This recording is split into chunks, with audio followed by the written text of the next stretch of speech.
پاکستان نے یہ بات کی ہے کہ اگریشن ایک کنٹری کے خلاف ہوگا تو اس کا مطلب یہ ہے کہ اگریشن دوسرے کنٹری کے خلاف ہوگا. مثال کے طور پہ میں آپ کو پھر بتاتا ہوں اس کو, کہ ابھی بہت سارے دوستوں میں میری کنفیوژن بھی پائی جاتی ہے کہ سر آپ یہ بتائیے کہ کیا ہوتیز کے خلاف یہ ہوگا, کیا یہ ایران کے خلاف ہوگا, اور بہت سارے ہمارے دوست ابھی سمجھ رہے ہیں کہ یہ جو ڈیفنس پیکٹ ہوا ہے یہ صرف انڈیا اور اسرائیل کے اگینسٹ ہوا ہے.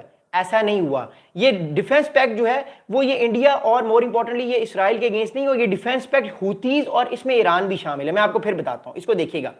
اب پاکستان کا یہ پرومس ہے سعودی عربیہ کے ساتھ کہ اگر کل کو ایران نے اٹیک کیا تو پیچھے سے پاکستان بھی تہران کے اوپر اٹیک کر کے سعودی عرب کو نیوٹرلائز کر سکتا ہے, ایران کو نیوٹرلائز کر سکتا ہے. پہلی بات تو یہ, اگر ایران نے پرشین گلف کو بند کرنے کی کوشش کی تو پاکستان پروٹیکشن دے گا, پرشین گلف کو کھلوائے گا, کیونکہ سعودی عرب کا جو تیل ہے وہ پرشین گلف کے تھرو جو ہے وہ یہاں سے ایشیا میں جاتا ہے, پھر آگے وہ چائنا میں جاتا ہے. دوسری بات یہ ہوگی. تیسری بات یہ ہے پاکستان پرومس کرے گا سعودی عربیہ سے کہ دیکھیے آپ ہمیں پیسے دیں گے 15 سے 20 بلین ڈالر ہر سال, ہم آپ کا یہ والا جو لینڈ ہے یہ سیکیور کریں گے, یہ والا لینڈ ہم سیکیور کریں گے, ہوتی ریبلز کی طرف سے آپ پر اب کوئی اٹیک نہیں آئے گا, اگر کوئی اٹیک آئے گا تو ہم ہوتی ریبلز پر بھی اٹیک کریں گے, ہم ان کو بھی فارغ کر دیں گے, ہم ان کو بھی کھڑکا دیں گے, یہ والا علاقہ بھی سیف کرے گا پاکستان. اس کے علاوہ جو یہ ریڈ سی آپ دیکھ رہے ہیں, ریڈ سی یہاں پہ بھی, یہاں سے بھی ہوتی ریبلز جو ہیں وہ کئی بار ڈرونز بھیجنے کی کوشش کرتے ہیں سعودی عرب میں, تو پاکستان سعودی عرب کے ان آئل فیلڈز کو بھی, چھوٹی موٹی جو ریفائنریز ہیں ان کو بھی جو ہے وہ بچائے گا. لیکن اصل جو گیم ہے وہ یہ گیم ہے, یہ اسرائیل کی گیم ہے. اب اسرائیل کے پاس جو اس ٹائم F-35 فائٹر جیٹس ہیں وہ جب بھی چاہتا ہے جارڈن کے تھرو عراق پہ جا کے اٹیک کر دیتا ہے, یا اوپر سے لبنان کے تھرو سیریا پہ جا کے اس کو فارغ کر دیتا ہے. اب مور امپورٹنٹلی پاکستان کا یہ ماننا ہے کہ اگر پاکستان کو سعودی عرب کو بچانا ہوگا تو مور امپورٹنٹلی پاکستان یہاں پہ بھی اپنے ایئر ڈیفنس سسٹم لگائے گا, یا ایٹ لیسٹ پاکستان جو ہے وہ تھوڑا سا دور اپنے ان جگہوں پہ اپنی فائٹر جیٹس کی جو ہے وہ ایئر فیلڈز لگائے گا, تاکہ آنے والے ٹائم پہ وہ اسٹرائک بیک کر سکے اسرائیل کو, اگر اسرائیل جو ہے وہ اٹیک کرتا ہے.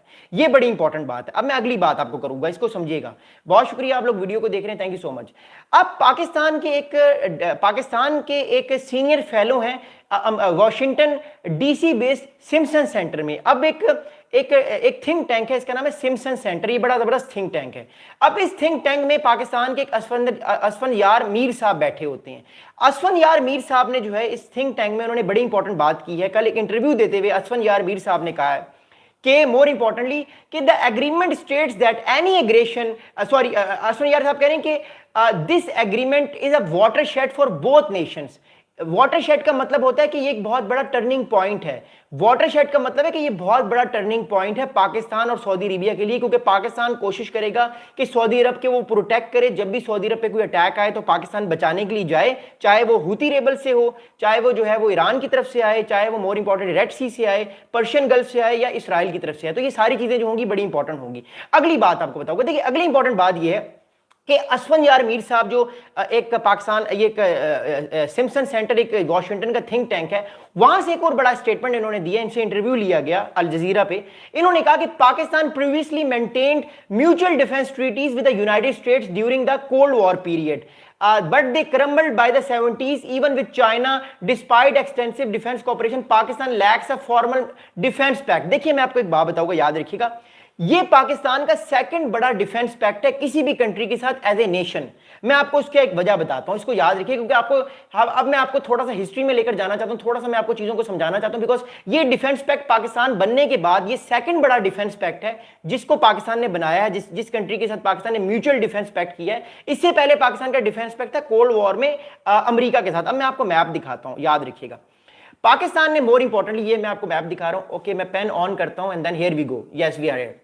جب 1947 میں پاکستان آزاد ہوا تو پاکستان نے 1950 کے بعد یہ ڈیفنس پیکٹ کیا کہ اگر یہ سارا سووی یونین تھا, یہ سارا علاقہ جو ہے نا, سارا علاقہ یہ سووی یونین کے کیمپ میں تھا.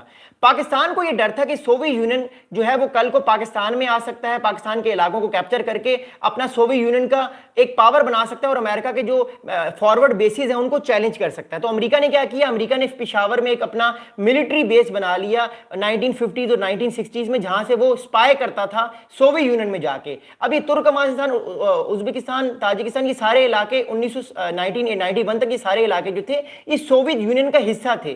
مور امپورٹنٹ بات یہ ہے کہ یہ پاکستان سے یہ جہاز اڑتے تھے اور یہ کبھی افغانستان میں فلائی کرتے تھے, کبھی یہ ترکمانستان میں, کبھی یہ قزاقستان میں جا کے فلائی کر کے دیکھتے تھے کہ کیا یہاں پہ امریکہ نے کوئی ایسی ایکٹیویٹیز تو نہیں کر رہا کہ جس سے امریکہ کے انٹرسٹ کا خیال کے خلاف چیز آئے گی. تو پاکستان کا ایک الائنس سسٹم بنا تھا سینٹو اور سیٹو. 1954 میں پاکستان نے ایک الائنس کیا امریکہ کے ساتھ سینٹو, اور 1955 میں پاکستان نے ایک الائنس سسٹم جو ہے وہ امریکہ کے ساتھ کے سیٹو. سینٹو سیٹو کا مطلب یہ تھا کہ اگر سوویت یونین کی طرف سے یا کمیونزم کی طرف سے کوئی ایگریشن آتا ہے پاکستان پر یا اور الائنس پر تو امریکہ سارے کنٹریز کو بچانے کی کوشش کرے گا. یہ پاکستان کا پہلے دو الائنسز ہے پاکستان کے بننے کے بعد. اچھا, ان الائنسز کا پاکستان کو یہ بڑا فائدہ ہوا کہ پاکستان ملیٹریلی بڑا اسٹرانگ ہوا, کیونکہ دیکھیے بھارت شروع سے پاکستان سے بہت طاقتور تھا. بھارت کی اکانومی, بھارت کی فوج, پاپولیشن وائز بھی بھارت بہت تگڑا تھا. تو پاکستان کو ایک ایسا الائنس سسٹم چاہیے تھا جسے پاکستان اپنی ٹیریٹری کو کمپرومائز نہ کرے, کبھی بھی ہیوملیٹ نہ ہو, کبھی بھی وہ اپنے آپ کو توڑنے پر مجبور نہ کرے. دیٹس وائی پاکستان نے جو ہے وہ سوویت یونین کے خلاف امریکہ کا الائنس لیا. بیسیکلی وہ الائنس سسٹم تھا جو ہے وہ سوویت یونین کے اگینسٹ, لیکن جو پاکستان نے اسلحہ لیا obviously اس نے اپنے ڈیفنسز کو بہتر کیا تاکہ وہ بھارت کے خلاف اگلی جنگ میں یا جو بھی کوئی جنگیں ہوئی بعد میں ان کے اگینسٹ یوز کرے. یہ جو ہے یہ پہلا پاکستان کا الائنس سسٹم تھا جو پاکستان نے بننے کے بعد کیا. 1954 میں جو ہے وہ سینٹو بنا, 1955 میں سیٹو بنا. ان دونوں الائنس سسٹم نے مل کے سوویت یونین کے خلاف کنٹینمنٹ کی اور پھر سوویت یونین 1991